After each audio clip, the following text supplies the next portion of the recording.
form, so I'm going to preserve it.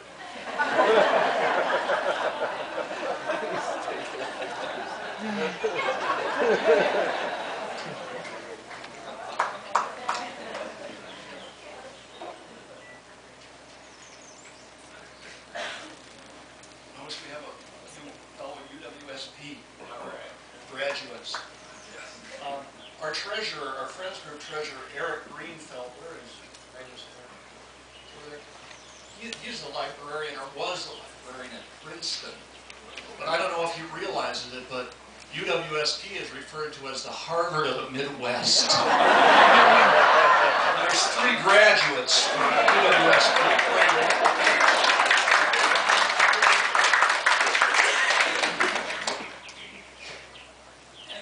Anyway, many of us here today have been anticipating this event for a long time. And we're glad that each one of you is here to be with us to enjoy in this ceremony. Nonprofit groups kind of remind me of church. Some of you might have had an experience with church. My pastor is always talking to us about how we're supposed to be trying to go out and evangelize and round up more disciples for Jesus Christ, which is about as important a thing as you can do. So, you know, from that standpoint, I think of a friends group like us as evangelists for, well, of course, for fish and wildlife, but also for lighthouses and historic Coast Guard stations.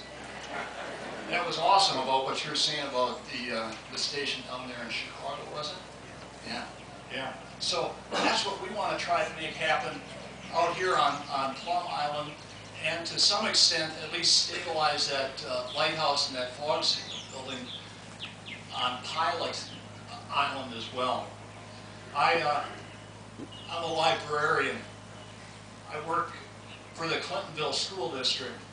One of the things that librarians do, Eric might be able to relate to this, is in a school library, at least, we're supposed to go through and do this highly technical process. It's called weeding the collection.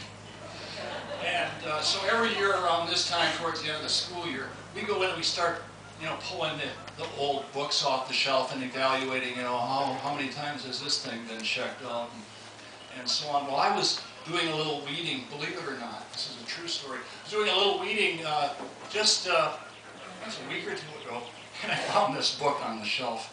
It says, "Know Your Government, the U.S. Fish and Wildlife Service." And I'm glad that I just happened to be going through the 353 section that day, because if I hadn't been, if that library aide was there, she might have pulled this. And it would have been off the shelf for good. But I have to be truthful too. I haven't read the entire book yet. But I did glance through the first chapter, and it was talking about your mission. And then I also checked for the more current mission statement, because this is 1989, so it's a little dated. But mission statement I came across was the U.S. Fish and Wildlife Service mission is working with others to conserve, protect, and enhance fish, wildlife, and plants in their habitats for the continuing benefit of the American people. Okay, and that's a pretty awesome mission. Here's the Friends of Plum and Pilot Islands mission. We're trying to dovetail in on the Fish and Wildlife mission. So our mission is to work cooperatively with the Fish and Wildlife Service to support the goals of preservation, restoration, maintenance, and contemporary use of the lighthouses and other historic resources, including those Coast Guard station, and to conserve and protect wildlife resources while providing public access to the island's history and opportunities for wildlife-dependent recreation. So, I think we can do that. Like Patty was saying, I think Patty mentioned that, is that you know, it's not going to happen overnight. It's